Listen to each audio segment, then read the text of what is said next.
students living in Boulder have to get crafty. One solution to high costs? Cooperative housing.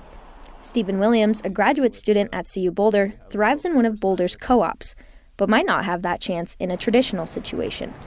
In terms of my studentness, is that it was a necessity. I couldn't afford to live here without it.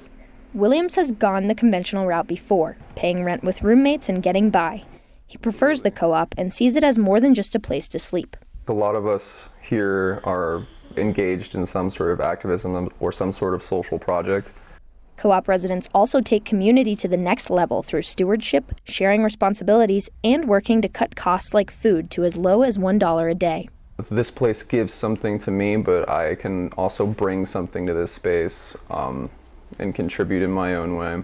Despite high interest in co-ops, only 4 are actually legal in Boulder.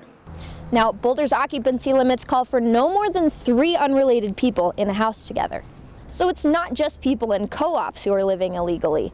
A lot of students in Boulder are in the same situation. Typically with over-occupancy, we would see probably about a week that the city would give students to kind of find new places to live, and then they might look at ticketing or something like that.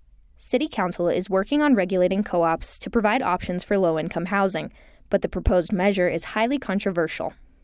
I think there are some legitimate concerns, but I think that a lot of the opposition to the Co-op Ordinance comes from private property interests. A room in Boulder costs $1,400 on average, a tough price tag for most.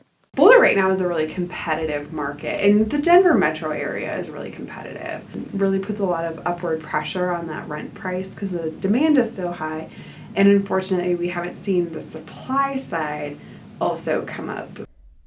With the ordinance, between 20 and 50 co-ops could legally fit in every neighborhood.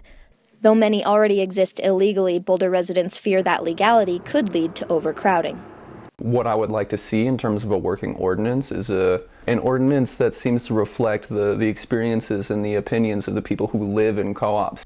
In efforts to compromise, the proposal will set occupancy limits in co-ops and require them to be at least 500 feet from each other.